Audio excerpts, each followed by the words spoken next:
La cour d'appel, s'il vous plaît, le juge a fait droit à la demande du préfet et du procureur de prolonger la rétention de M. Corée qui date de 26 jours. Ça, c'est la première prolongation. La première prolongation, ça dure 26 jours. Voilà. Donc, dans le fond du dossier, voilà ce qu'on reprochait à M. Corée. Voilà.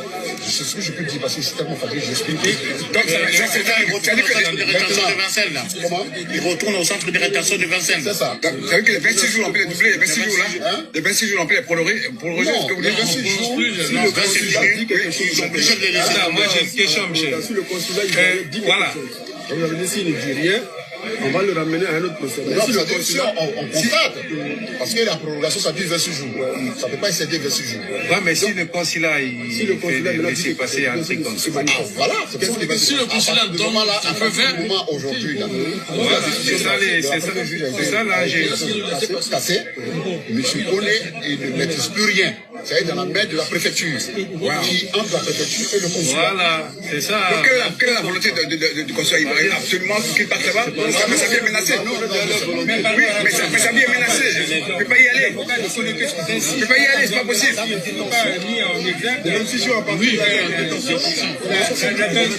Centre de rétention, oui. Bon, moi, en fait, ce que vous êtes en train de dire, mais moi, il faudrait que vous l'approchiez de son conseil. Maintenant, moi, je vous explique dans un cadre spécifique où je viens donc rendre un compte rendu en tant qu'avocat aussi fidèle. Maintenant, aujourd'hui, ce qu'on ne savait pas, c'est qu'on se demandait c'est quoi le ministère public, qu'est-ce qu'il reprochait au juge. Tout à fait. S'il vous plaît. C'est l'après-midi là maintenant que moi je suis. Vous êtes en direct de la page Facebook. C'était le fait qu'ils reprochaient à M. Pony qu'il ne devait pas rester sur le territoire au regard de ces 3 OQTF qu'il a et qu'il ne doit pas rester sur le territoire. Donc, le fait que la juge de détention des libertés ait fait droit à sa demande et qu'il présentait les garanties nécessaires pour rester sur le territoire de façon provisoire après pour partir et il conteste ça. Donc, cette assignation-là n'est pas pareille avec l'assignation au pénal où on te met bracelet ou non. Ça, c'est différent. Voilà. Donc, ils veulent absolument qu'il quitte la France, c'est ça? Ils veulent absolument qu'il quitte la France, c'est ça? Oui, parce qu'une fois qu'on vous donne le PTF là, c'est pour quitter la France. Mais il peut aller au Mali, par exemple. Il peut aller au Mali. Mais ça, pas en Côte d'Ivoire. Il n'a pas fait droit à cette demande. Ah ouais? Je suis malienne, je vous conseille de l'amener au Burkina. Ils n'ont pas. Oui, bien sûr. Ils n'ont pas fait Donc, droit. Oui. Donc, à votre avis, quelles sont les chances? Quelles sont nos chances pour que notre frère, ami et camarade Babokene puisse être avec nous? Quelles sont les chances? Ça, c'est le tribunal administratif. il parle même pas Pourquoi le tribunal administratif? Là, ça, c'était pour contester la décision du juge de liberté de détention. Donc, on le remet en centre de rétention. Or, si tu es en centre de rétention, qui dit 30 de détention, c'est pour te expulser. Donc, pendant les 26 jours, si la préfecture n'a pas réussi, avait entendu même. C'est-à-dire que l'avocat TikTok a menti à tous les Ivoiriens. Gbagbo Koné a eu 3 OQTF. Je crois un en 2021, 2022, 23 et 2025. 3 OQTF. 3 quittés, c'est-à-dire qu'ils ont donné 3 fois quitter le territoire français. Malgré tous ces recours. Mais l'avocat farouté, l'avocat manipulateur qui a voulu faire croire aux Ivoiriens que c'était un procès politique, il n'a pas eu le courage de vous dire ça. Et il est venu vous mentir en vous faisant croire que M. Koné Gbagbo Souleymane avait un rendez-vous à la préfecture, bien évidemment, pour aller se faire régulariser. Mais on peut mentir aux gens comme ça. Mais Gbagbo Koné, tu as été con, hein? Tiens, toi, ils t'ont donné 3 fois au QTF. Tellement tu es maudit. 3 fois, ils l'ont donné quitter le territoire. Et c'est le monsieur là qui est venu nous expliquer tout. Donc, le fait qu'ils ont refusé de sa liberté provisoire, ce qui veut dire qu'il doit rester dans le centre de rétention, ça dit que on a 26 jours pour amener Gbagbo Koné en Côte d'Ivoire. Donc, vous qui dites que sa vie est menacée, si la vie de Koné Gbagbo était menacée, comme vous le dites, à partir du moment où il était dans le centre de rétention, mais les autorités ivoiriennes avaient fini de faire le document déjà. C'est pas eux-mêmes s'en foutent de Koné Gbagbo même, ça les intéresse pas. Jusque là, maintenant, ils n'ont rien fait.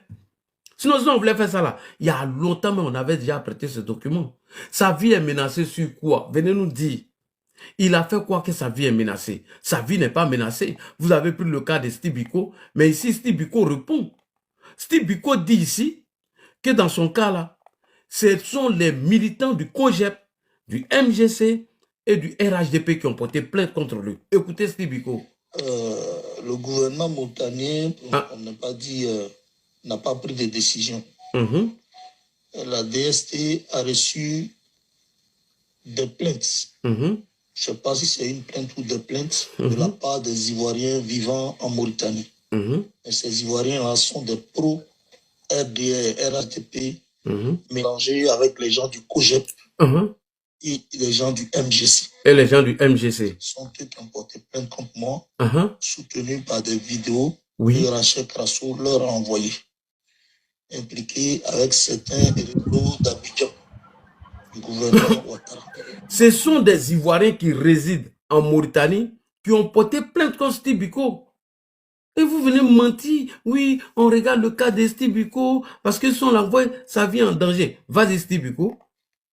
Et cette plainte-là, avec les preuves, ont mis en colère les autorités mauritaniennes. Oui. Donc, effectivement, ils avaient cette intention de me faire arrêter. Compte tenu des interventions des amis mauritaniens, je crois que ils ont encore la colère, mais ils ont su soin à leurs actions. À leurs actions. Voilà. Et ils m'ont demandé d'arrêter les vidéos. Est-ce que tu as arrêté? Contre le régime d'Abidjan. Voilà. Mais, sachez bel et bien que c'est Dramane Ouattara et tous ceux qui ont trahi le combat là, qui sont derrière ce comportement. Voilà un peu ce que je peux te dire. Ok. Mais Steve Biko n'a pas arrêté les vidéos. Il a continué de faire les vidéos. Donc arrêtez de mentir que la vie de Kone Gbagbo est en danger. Steve Biko, allons-y. Je caresse un peu mon menton. Ils sont allés au HCR. Au HCR? Qu'est-ce qu'ils n'ont pas fait au HCR? Qu'est-ce qu'ils ont mis au blindé. On m'a mis au blindé plus de 10 fois. Oui. À cause des vidéos. À cause des vidéos. À cause des injures. À cause des dossiers qu'ils ont montés. Voilà une insulte publique. Voilà. Et Steve Biko est allé au blindé plusieurs fois par le HCR qui lui avait interdit de faire les vidéos. Mais quand vous, Gbagbo Kone, s'acharne sur le président français, qu'est-ce que vous en dites? Quand il traite sa femme de tous les noms, qu'est-ce que vous dites de cela? Et je vois un minable comme Franklin Nyamsi venir raconter des inepties et des idioties. Toi, Franklin Nyamsi. Notre jeune frère Souleymane Gbagbo Kone est dans les mains de la détention. Il a été kidnappé violemment. C'est faux, il n'a pas été kidnappé. Tu es un menteur. Il a été arrêté au mépris de ses droits. Au motif qu'il serait en situation irrégulière sur le sol français. Comme nous l'a expliqué notre intrépide avocat de l'Institut de l'Afrique des Libertés. Oui. Maître Dr Sylvain Senda. Il y avait au moins 3 nullités juridiques opposables à l'arrestation musclée de l'activiste ivoirien Souleymane Gbagbo Kone. Monsieur Gbagbo Kone, Souleymane, n'était pas en train de commettre une contravention, il n'était pas en train de commettre un délit ou un crime. Il descendait simplement de son immeuble.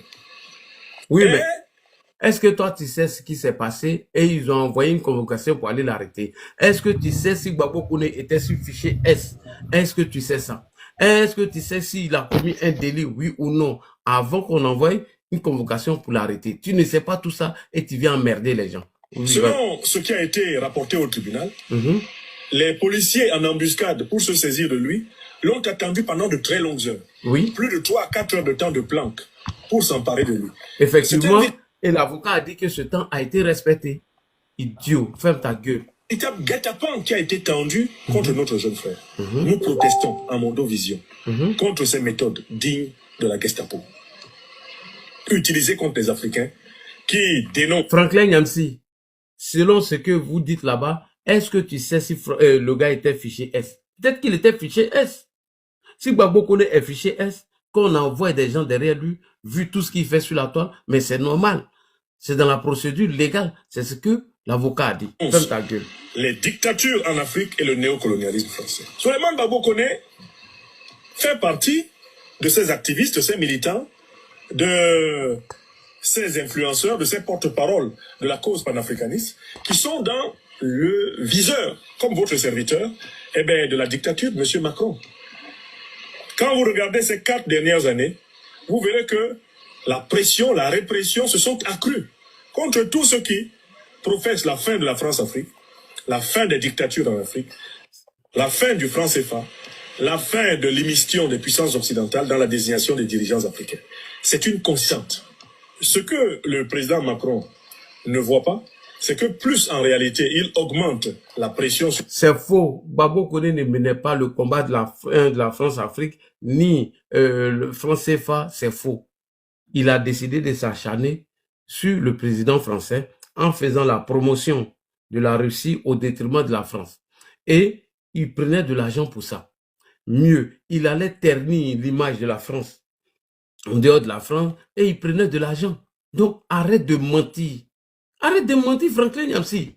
Et Macron même le dit ici, qu'il sait qu'il y a des gens qu'on connaît Babo, qui font des vidéos en chose, parce qu'ils sont payés par des réseaux russes en fait de ternir leur image. Tu viens me mentir, oui, il faisait partie des gens qui combattaient la France-Afrique, le CFA, les conneries comme ça. Mais il n'a pas venu le faire en Afrique. On écoute Macron. Où on voit que la France a fait l'objet vraiment d'une certaine hostilité, hein. On le voit sur les réseaux sociaux. Est-ce que pour les Européens, c'est le bon timing pour que la France soit à la tête du Conseil européen?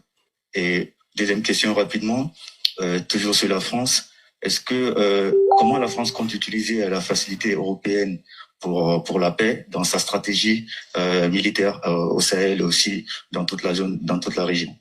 Merci. La deuxième question, c'est aussi le président Charles Michel revenir s'il le souhaite. Je vais être très clair avec vous. Il y a une présidence rotative, elle arrive maintenant. C'est un fait et nous prenons nos responsabilités.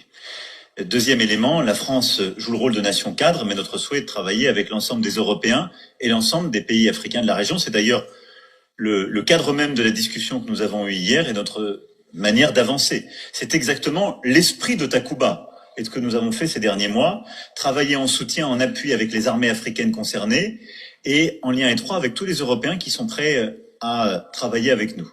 Et c'est aussi pour cela que nous mobilisons des instruments, des financements européens en fonction des missions, mais sur une base simple, c'est l'expression des besoins des États africains concernés.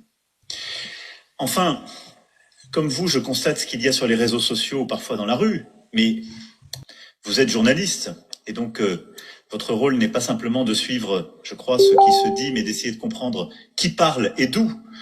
Je constate que beaucoup de gens qui expriment sur les réseaux sociaux les messages anti-français sont des gens qui sont financés. Ce sont des activistes qui sont financés, par la Russie et par d'autres puissances qui ont installé, en effet, ce discours, ce langage. On en a parlé d'ailleurs très franchement hier. Et ce discours d'ailleurs vient parfois frapper des dirigeants. Plusieurs ici ont eu à le vivre en Afrique. Effectivement. Et donc nous avons besoin aussi de nous armer car l'information, les réseaux sociaux sont devenus des lieux de mobilisation pour parfois pousser les gens à la grande violence, les désinformer et en faire des instruments de guerre ou d'opposition politique. Et je pense que ce qui est très important, c'est de bâtir un cadre d'information neutre, libre, partout dans nos démocraties, mais de savoir quand on évoque les phénomènes que vous évoquez, d'où ils viennent, qui parle et au nom de qui. Je vous le dis très clairement, je crois que les Africaines et les Africains savent, comme d'ailleurs avec tous les pays, les qualités, les défauts. Il y a des gens qu'on aime, qu'on préfère, d'autres pas. Mais enfin, à chaque fois que je suis allé au Mali ou dans la région, j'ai vu des femmes et des hommes qui mesuraient l'engagement de nos soldats, ce que ça représentait pour les familles de ces derniers, les sacrifices faits. J'ai vu aussi parfois des activistes bien payés dire le pire des contre-vérités massives. Merci beaucoup. Et donc, voici le rôle que vous jouez sur la toile, que Emmanuel Macron vient de t'informer. Alors, M. Franklin Nyamsi, le menteur, le manipulateur, si l'interpellation de M. Koné Gbagbo était entachée d'irrégularité, la justice française allait lâcher Koné Gbagbo pour vice de forme. Donc, la procédure d'interpellation, elle a été faite de façon légale. Donc, arrête de mentir, M. Franklin Nyamsi, tu mens. Tu es un menteur. C'est parce que M. Koné Gbagbo, son interpellation s'est bel et bien passée dans les normes. Voilà pourquoi la préfecture a rejeté vos demandes. Elle a rejeté. Elle dit que ça a été fait dans le nom et dans le temps. Que oui, son interpellation a été faite de façon brutale, elle n'a pas été faite de façon légale. C'est un mensonge. Et il a fallu ce monsieur-là pour nous dire la vérité sur le cas de M. Kone Gbagbo Souleymane. Et M. Kone Gbagbo Souleymane n'était pas un combattant du CFA, c'est archi faux. C'était un propagandiste pro-russe qui était déjà fiché S. Et lui-même l'a dit, pourquoi ses comptes bancaires ont été fermés. Lui-même l'a dit, son acharnement contre l'État français, ce qui l'a amené là où il est aujourd'hui. Donc, pour chuter, pour terminer, il n'y a pas de menace contre la vie de M. Kone Gbagbo Souleymane en Côte d'Ivoire. L'État de Côte d'Ivoire n'a porté aucune plainte contre lui. D'ailleurs, il est cadre du PPACI, au même titre que ceux qui sont en Côte d'Ivoire. Blaise Las, qui fut un cadre du PPACI, a traité le président Hassan Ouattara d'être illégal et illégitime sur le plateau des LCI 360. Mais il est où? Il va qu'à ses occupations. Est-ce que l'État de Côte d'Ivoire a-t-il porté plainte contre M. Kone Gbagbo? Non. Donc nous demandons à l'ambassadeur, M. Bandama Maurice, il faut faire ton travail. Sinon, après 3 jours là, moi je vous dis, faut pas vous allez venir dans mon inbox pour dire là, c'est au coin, hein. Lui-même là, non, on met le feu, M. Bandama Maurice. Feu, tu connais, hein? Quand Imam là devait venir à Abidjan là, vous avez vu le feu qu'il a mis, non? Donc moi, il a déjà lancé ultimatum. M. Bandama Maurice, tout est dans ta main. Nos colis est dans ta main. Le départ de notre colis est dans ta main. Donc on attend quelques jours pour voir la suite. Bonsoir à tous et à toutes. Donc nous allons passer 30 minutes d'intervention. Sinon, le citoyen est là, il va parler. Prado, allons-y rapidement. Il y a plusieurs personnes sur le panel. Bonsoir Alassane, comment tu vas? Bonsoir Ladi. Ladi, merci à toi pour ton combat. Merci. Voilà, même si tu m'as boué, comme on le dit à Abidjan, même si tu m'avais boué lors de ton séjour à Abidjan. Mais c'est à toi de me boire, c'est pas à moi de te boire. Moi, c'est moi, il y a le temps. Moi, je suis parti au village. Non, mais il t'a écrit, tu n'as pas répondu. Non, il n'est pas vu. Moi, je suis star maintenant, il faut me respecter. Je ne suis pas connu. Ouais, Ladi. Alors, Ladi, c'est un plaisir pour moi, une fois de plus. Tout à l'heure, on a écouté l'avocat qui a clarifié ce dossier-là. Et tu sais, Ladi, avec ces gars-là, il y a un problème. C'est-à-dire que l'avocat est en train de montrer la lune. C'est-à-dire qu'il est en train de les éclairer sur cette affaire et dire la vérité, rien que la vérité, dire le droit. Les gens sont en train de regarder ses doigts. Au lieu de regarder la lune, ils regardent ses doigts. C'est-à-dire le gars veut chercher coûte que coûte à faire dire, à faire en sorte que le gars puisse dire des choses qui n'ont pas été dites lors de l'audition de M. Souleymane, lors du procès de M. Gbagbo Souleymane. Vous voyez dans quoi est-ce qu'ils sont aujourd'hui? Ils sont dans une sorte de manipulation, à vouloir coûte que coûte faire passer un message. Et ce message-là, c'est quoi? C'est que c'était le pouvoir d'Abidjan qui était derrière cette affaire. Pourtant, nous savons tous que M. Souleymane Gbagbo n'a aucunement été, je dirais, n'a pas eu de plainte à son encontre par le pouvoir d'Abidjan, même s'il a eu à dire des choses à l'endroit des dignitaires du pouvoir et de notre mentor, notre guide, le président Alassane Ouattara. Pour moi, nous ne sommes pas un gouvernement voyou. Nous sommes un État de droit, un chef d'État également qui se respecte et qui se fait respecter, ne branle aucunement pas notre pouvoir. Donc je ne sais pas en quoi est-ce que nous allons politiser l'affaire, parce que si vous avez voulu politiser l'affaire, c'est parce que vous savez très bien que tout ce qu'il disait là, c'était de la diffamation. Et aujourd'hui, le temps est le meilleur juge, vu que ça le rattrape. Sa campagne de diabolisation est terminée. Et quand on parle de démocratie, quand on parle d'état de droit, quand on parle de justice, il faut être en mesure d'être dans les règles. Quand je dis être dans les règles, ça veut dire qu'il fallait être déjà régulariser sa présence sur le territoire français. Et tu es sur un territoire de façon irrégulière et tu te permets d'insulter voilà, le président français et de s'attaquer également à son épouse. Vous voyez dans quoi est-ce qu'ils se sont inscrits là, dit. Ces gars-là, ils pensent que faire la politique, c'est de libertinage. Le libertinage, pour eux, c'est ça la liberté d'expression. Allons-y, vite, et intéresse 2 minutes. D'accord. Ce n'est pas parce que on parle de liberté d'expression que tu te permettras de dire tout ce que tu as envie de dire. Ta liberté s'arrête là où commence celle des autres. Donc attention. Je vais profiter pour lancer un appel à ces panafricains 2.0 là. Il faudrait qu'ils arrêtent. Et qu'ils arrêtent de lier encore cette affaire à la politique. Parce que j'entendais d'autres dire que oui, c'est parce que ils soutenaient l'AES, c'est parce que ceci, cela. Mais si vous voulez là, amenez-le dans l'espace AES. Amenez-le dans l'espace AES. Affaire à lui.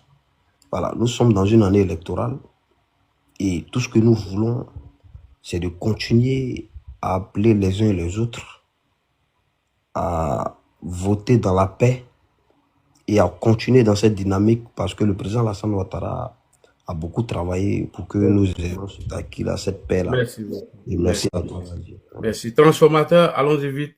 Notre ami est là, Alassane. Transformateur, bonsoir. Ouvre ton micro, transformateur.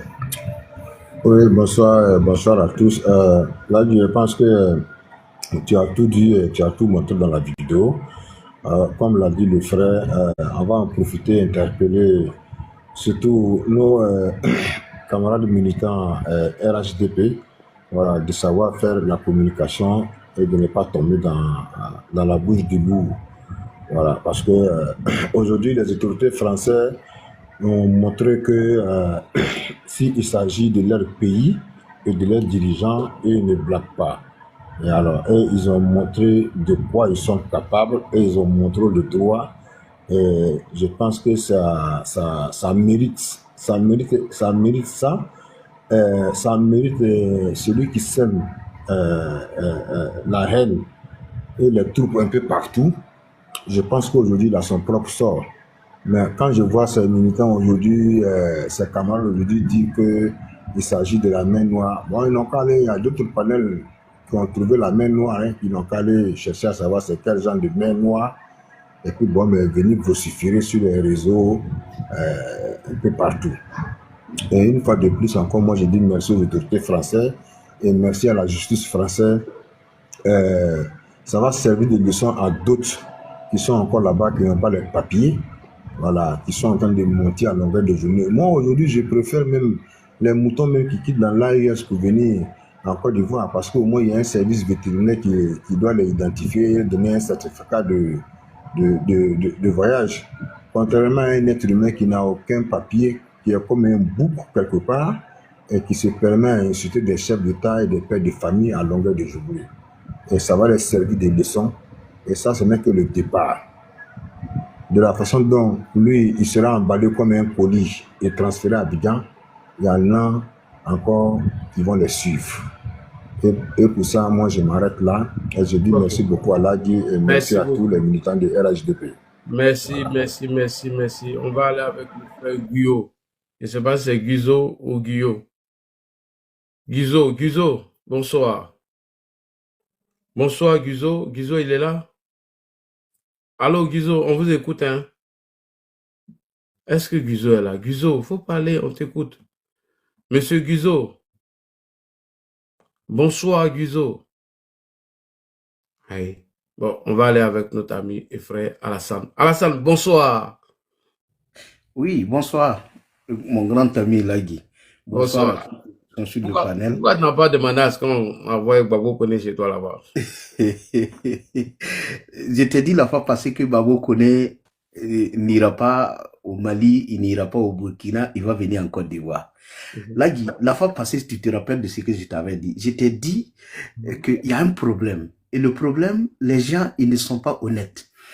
Tu vois, tous les communicants, quand vous regardez au niveau du procès, quand les gens sortent, qui sont ceux qui nous donnent les informations? ce sont les gens du Babo Koné. Donc, avant de sortir nous donner l'information, ils essayent de manipuler l'information.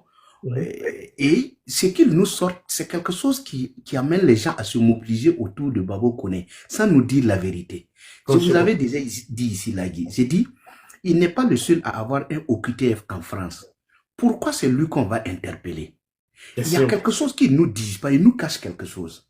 D'abord, vous avez appris que son rendez-vous à la préfecture a été annulé le 25 et ils sont allés le chercher le 26. Ça veut dire que, en plus de son OQTF, il y a eu quelque chose qui a été soulevé. C'est ce qui a amené à ce que, non seulement à ce qu'on annule son rendez-vous, et aussi on aille le chercher. Et c'est ça qu'ils nous disent pas. Vous entendez, ils nous disent jamais pourquoi on est allé le chercher. Parce qu'il y a plein d'Africains qui ont OQTF en France, on ne part pas les chercher. Maintenant, je t'ai dit aussi ici que quoi? J'ai dit, tout ce cinéma qu'ils sont en train de faire au procès là, ce n'est pas pour régulariser la situation de Babo Koné en France. C'est juste pour travailler, plaider, afin qu'ils ne partent pas en Côte d'Ivoire. C'est ce qu'ils étaient en train de faire, c'est tout. Il n'y a rien d'autre.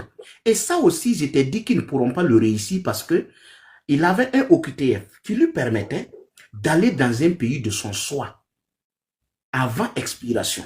Maintenant, comme c'est expiré et qu'on est allé le chercher, ce n'est pas à lui, Babo Koné, de décider de où il doit aller. Mais c'est juste des formalités pour l'amener en Côte d'Ivoire. Il n'a plus le choix. Maintenant, les avocats aussi qui sont allés travailler, c'était quoi? C'était pour aller démontrer que Babo Koné serait en danger en Côte d'Ivoire. Mais ça ne marchera plus puisqu'il a OQTF. OQTF, c'est quoi? C'est-à-dire que Babo Koné lui-même n'a pas réussi à justifier qu'il était en danger en Côte d'Ivoire. C'est pourquoi on lui a pas donné le papier. Donc, ce qu'ils vont faire, ça ne changera rien. Maintenant, vu qu'ils étaient mobilisés en nombre important au tribunal, il fallait pas sortir aussi, donner l'information qui va peut-être dégénérer la situation sur place. Il faut leur faire croire que tout est rentré dans l'ordre, afin qu'ils puissent rentrer. Et puis, un matin, vous allez vous lever, trouver que Babo Koné est à la frontière, est à l'aéroport. Maintenant, c'est que ces gens-là n'ont pas compris. Ils ont ensuite compliqué sa tâche au procès. Au tribunal, là, regardez dans le hall, là, ceux qui étaient au tribunal. Les gens ne faisaient qu'insulter, insulter même Macron, proférer des paroles contre même la France en étant là. Pourtant, ils oublient que dans le hall, là, il y a des caméras un peu partout. Donc, il y a des informations même que peut-être le tribunal n'avait pas. Mais à travers eux, on a pu récolter certaines informations qui compliquaient même la tâche de Babo Koné. Et c'est pourquoi, aujourd'hui, là, tout ce qui leur arrive, c'est suite à leur manipulation. Ils ont voulu manipuler les gens, mais de toutes les façons, nous, on vous regarde. Nous, on sait que tout ce que vous dites là, ça ne tient pas. Au QTF, il n'est pas le seul. Si on allait le chercher, c'est qu'il y a un problème. On a annulé son rendez-vous. Pourquoi? Il y a eu quelque chose. Comment même comment nous les Africains on a un problème? Vous vous retrouvez dans le pays de quelqu'un, vous les expliquez que vous avez des problèmes, vous avez besoin qu'on vous héberge, et vous-même vous insultez celui qui doit vous héberger. Bon, qu'est-ce que vous voulez? C'est une malédiction là. Quand tu es dans le pays de quelqu'un, tu lui dis que tu es en difficulté dans ton pays, tu as besoin de sa protection, de son soutien. Et puis tu sors, tu dis qu'il ne fait pas enfant. Mais s'il ne fait pas d'enfant, c'est ton problème. Est-ce qu'en Afrique même, tu as le courage même de dire à quelqu'un comme ça vis-à-vis qu'il a cette situation? C'est pas joli à voir, quoi. Vraiment, c'est bon. Moi, je me limite à là. On va continuer. Et je voudrais te dire merci parce que tu as fait le travail. Voilà. Et puis, tu n'as pas remarqué quelque chose qu'ils ont voulu politiser ça? Que c'est mais justement, en fait, c'est qu'ils voient dans la fin Ouattara derrière. Et l'avocat, mais c'est un propagandiste, hein? Non, Lagui. C'est pas, écoutez, c'est une stratégie. Parce que les avocats avaient dit que vu sa situation, comme on ne peut plus le défendre, il faut mobiliser les gens pour faire croire qu'il y a une main noire derrière, que c'est la Côte d'Ivoire. La Côte d'Ivoire n'y peut pour rien. En fait, cette situation-là, la Côte d'Ivoire n'a rien dit d'abord. Puisque là, ça concerne la France et leur étranger. C'est entre eux d'abord. La Côte d'Ivoire n'a rien dit. Maintenant, si Babo Koné était quelqu'un de sérieux, il était quelqu'un de responsable, s'il n'avait pas provoqué, la Côte d'Ivoire pouvait jouer son rôle quand on va les approcher pour demander les documents qui leur permettent de le renvoyer en Côte d'Ivoire. La Côte d'Ivoire pouvait jouer le jeu en sa faveur. Mais vu que lui-même, il dit vouloir fabriquer, montrer aux gens comment il faut fabriquer des choses pour détruire. Donc, on va lui permettre de venir, on va lui donner une grande salle, et là, il va former les gens, voilà, à la technique de comment il faut détruire son propre pays. On va l'amener, et puis bon, c'est quelque chose de simple, quoi. De toutes les façons, je ne comprends même pas pourquoi les gens s'agitent. On dit non, il va partir au Mali. Tu vas aller au Mali où? Tu ne pourras pas aller au Mali, tu ne peux pas aller au Burkina. Il y a un qui sait, et puis il y a une dame là. Moi, je cherche cette dame là. Elle s'arrête là-bas et dit non, non, non, que moi ici, qu'elle, elle est malienne. Faut pas l'amener au Mali, qu'il faut l'amener au Burkina. On t'a dit que nous, on est assis pour recevoir tout le monde. Faut pas qu'elle va faire ça. Hein. C'est vrai qu'il cultive du cacao maintenant et tout. Il a essuyé la guerre, il fait d'autres choses. C'est vrai que c'est ça, mais faut pas aussi nous amener tout le monde en même temps, là, quand même. Hein? Comme vous est passé là-bas, mais il y a mille difficultés, vous voulez nous envoyer Babo Koné, non. Il faut aller ailleurs, Ali. Babo Koné, non. C'est vrai que je ne suis pas méchant, mais ce type-là, vraiment, ce qu'il fait là, c'est pas... La politique, ce n'est pas ça. Il faut défendre ton parti, il faut apporter des arguments pour... Mais il ne faut pas insulter les gens. Moi, je compte les gens qui insultent les autres. Voilà. C'est pas la politique, ça.